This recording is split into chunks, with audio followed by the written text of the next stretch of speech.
Metal rapper Lil Reaper was shot and killed. I seen that video, which that was sad. 3 hours. That's all the time 18-year-old Deshaun Johnson had left to live after he hit the upload button on what would become his final diss track.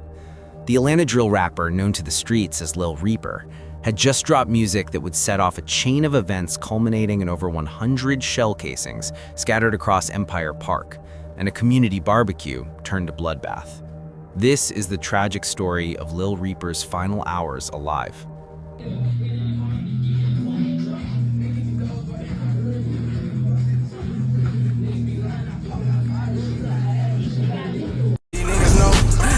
Flipping pounds, I used to post up at that stove. No, you can't come around like a nigga get down and wipe your nose. Go ahead by Reaper, more man, no post. That nigga die, can't round that corner.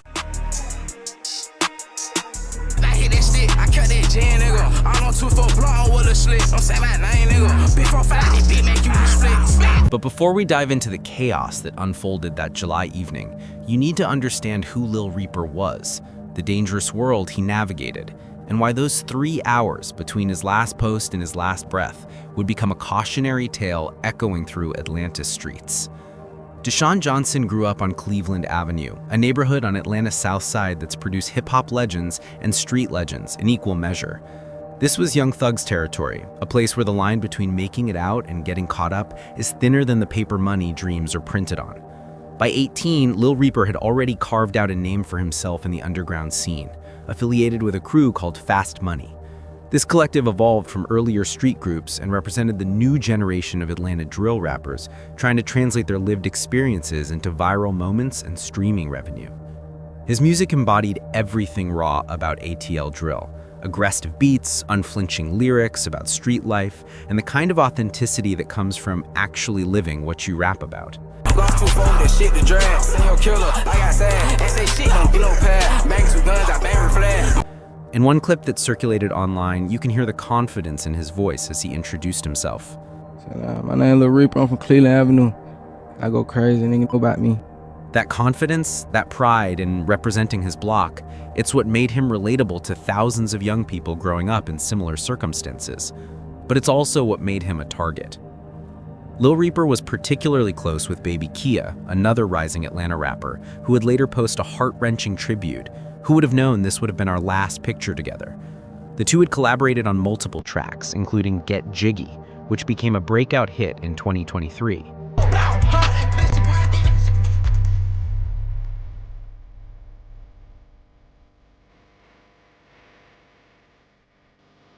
On that track, Lil Reaper delivered a verse that now reads like prophecy.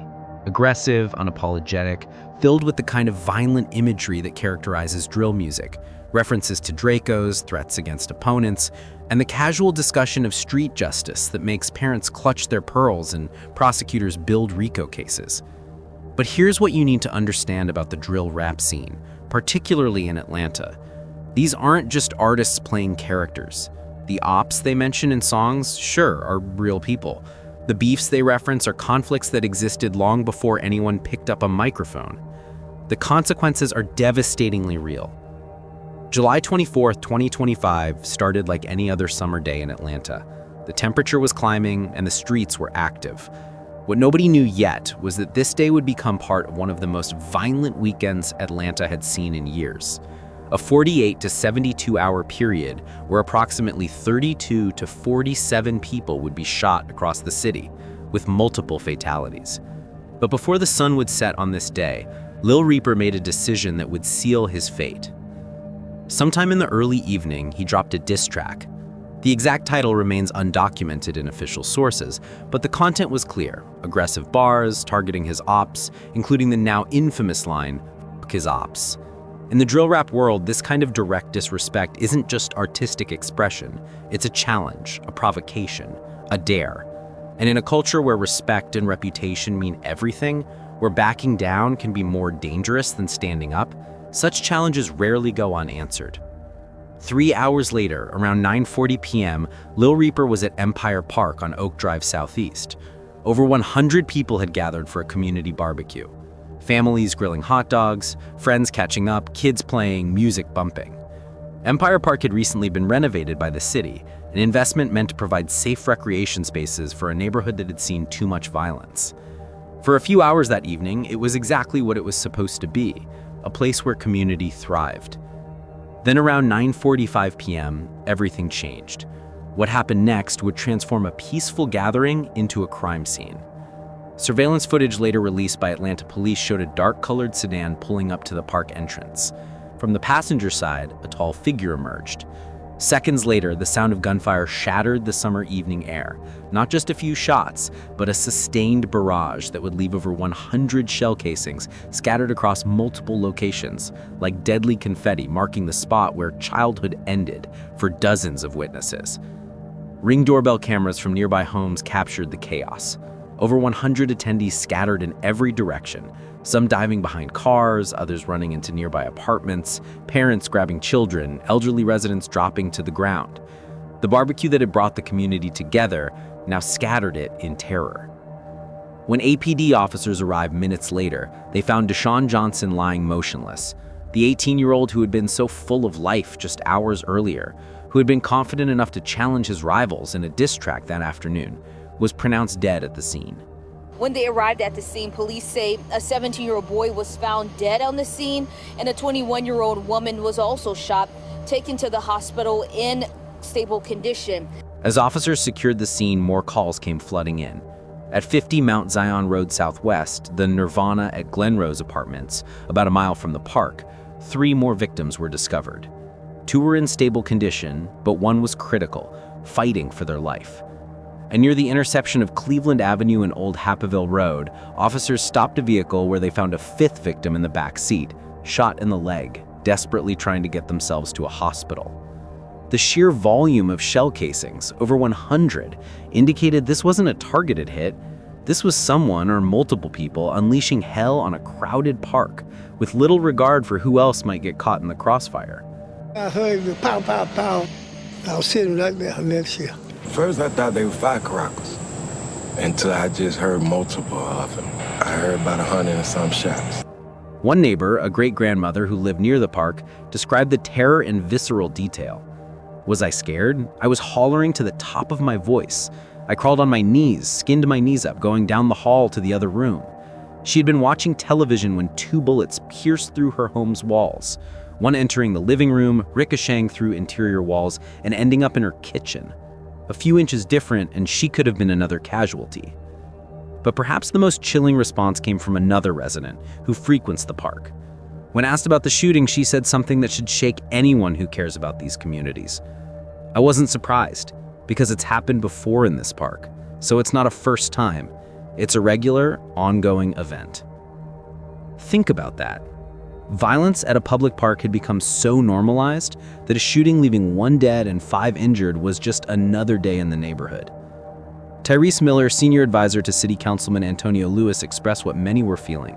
"I'm very disappointed. I feel like as a community, we have to do better. It is unfortunate that this happened at a park we fought so hard to open. The city had invested in Empire Park specifically to provide safe recreation spaces, and less than a year after reopening, it had become the site of a mass shooting." APD Captain Jeff Childers described the scene as very vast. A lot of shell casings, a lot of people involved.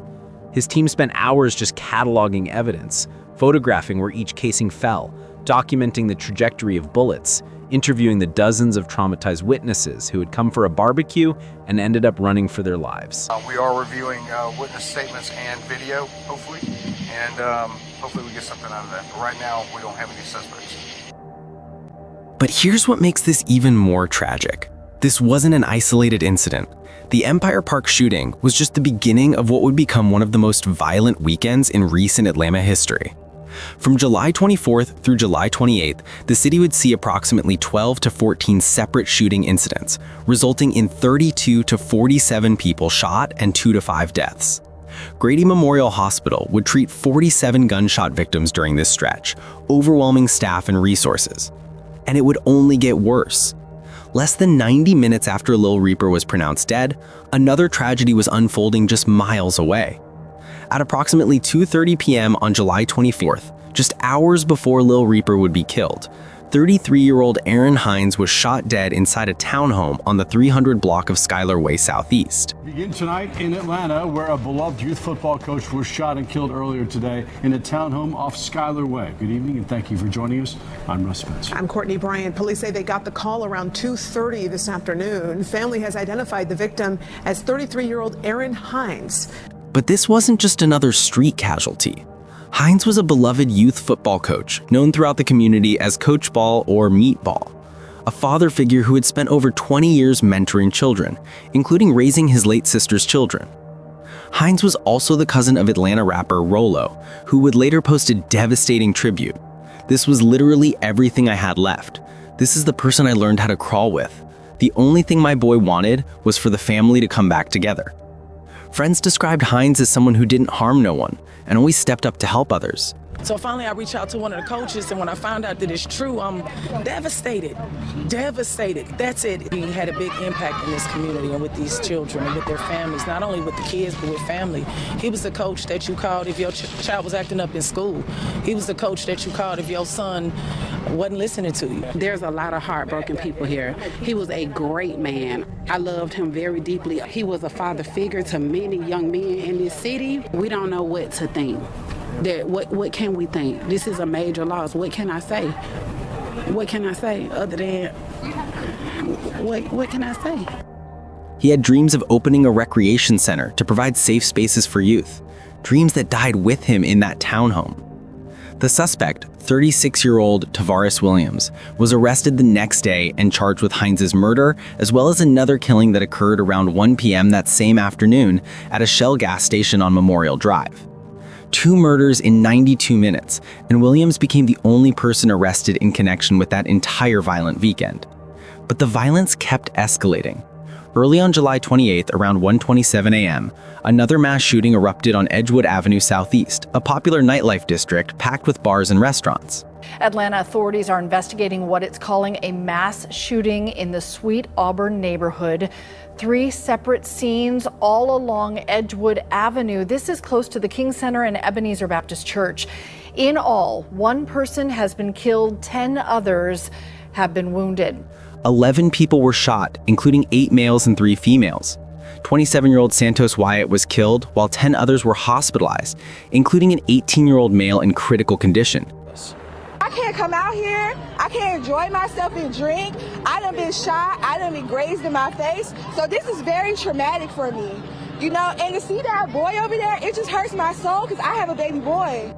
It hurts me to see a black man down there laying on the ground like that. You see what I'm saying? All of a sudden we hear gunshots, gunshots, gunshots, gunshots, gunshots. And it's just ridiculous. Like, it's really, and then to find out that somebody really got shot off that, it's really actually so sad. 34 shell casings were recovered from the scene. We were called there at 1:27 this morning to report of multiple people shot. We arrived on scene to find 11 that had been shot, 1 deceased, 10 are injured. Atlanta Mayor Andre Dickens held a press conference to address what he called one of the most violent weekends the city had seen in 2 years. We haven't had a weekend like this in a long time, maybe 2 years or more, Chief. We know that summer months often bring some of the most challenging times when it comes to crime and gun violence in our communities. Public safety continues and remains my top priority and the top priority of this administration. Police Chief Darren Swierbaum emphasized that while the city had seen a 32% decrease in homicides compared to the previous year, this weekend represented a devastating setback. Most incidents appeared unrelated, stemming from disputes over parking booths, domestic violence, arguments over dating, but the common thread was clear: individuals with access to guns who chose violence over conflict resolution. Yet despite all these shootings, all these victims, all this chaos, as of October 18th, 2025, no one has been arrested for Lil Reaper's murder. The surveillance video showing the dark sedan and the tall suspect has led to no identifications, no arrests, no justice. A $10,000 reward sits unclaimed, while tips can be submitted anonymously to Crime Stoppers at 404-577-TIPS. But what about that diss track? While police have not officially confirmed any connection between the music and the shooting, the timing is impossible to ignore. Community speculation and media analyses suggest the track may have escalated existing tensions in Atlanta's underground rap scene, where artistic disses can blur into street retaliations. This pattern is heartbreakingly familiar. Young rappers are caught between wanting to represent their blocks and the reality that such representation can make them targets. The names pile up: Trouble, BTB Savage, Bloodhound Lil Jeff, each one a sad story about the deadly intersection of music, street cred, and violence. Baby Kia's tribute to his friend captured this tragedy perfectly. A photo of two young men with their whole lives ahead of them, with the caption acknowledging no one could have known it would be their last picture together. Lil Reaper's death inspired rapper Quavo to launch an emergency trauma therapy fund, directly responding to incidents like the Empire Park shooting. Quavo's Rocket Foundation has just launched an emergency trauma therapy fund after a devastating weekend in Atlanta where 49 people were shot, including one fatality. Despite the violent weekend, Atlanta's overall crime statistics for 2025 showed significant progress. Homicides were down 23 to 32% year over year. Shootings decreased by 20 to 21%, and general violent crime had dropped significantly. Atlanta police say that the decrease in homicides marks a huge improvement in public safety. So far, they've responded to 30 this year. That is down from 64 over the same time period in 2022. This progress was attributed to initiatives like Operation Heatwave, a multi-agency effort targeting areas with heightened drug-related activity and gun violence, youth engagement programs, and campaigns like No More against domestic violence. We are doing all that we can to prevent these tragedies even before they happen. The Atlanta Police Department remains focused on the missions that they have, including Operation Heatwave, a multi-agency initiative targeting areas with heightened drug-related activity and gun violence. The city had operated police youth camps that summer, hosting 124 young people, an investment Mayor Dickens credited as a key component in reducing crime. They had opened at-promise centers, expanded community assistance and response units, and added park rangers to public spaces. We've expanded APD's community assistance and response units, which is called the CARE units. We've beefed up our park rangers at our parks and at our swimming pools, which are all free this summer. We operated our at-promise centers and our police athletic league programs to keep our youth busy. And we've even conducted safety walks with our senior citizens. They had literally just renovated Empire Park to be exactly the kind of safe community gathering place that could give young people alternatives to street life. But as neighbors pointed out after the shooting, evening time is when they gather up and that's when stuff go. Yet you don't see Atlanta come through here with regular patrols. All the renovation money in the world means nothing if the park can't be kept safe. The question that haunts everyone who knew Deshaun Johnson is simple. What if he hadn't dropped that diss track? What if he had spent that afternoon doing literally anything else? Would he still be here, working on his music, hanging with baby Kia, still representing Cleveland Avenue? What do you think? Let me know in the comments. Click on one of the cards on your screen to see more videos like this.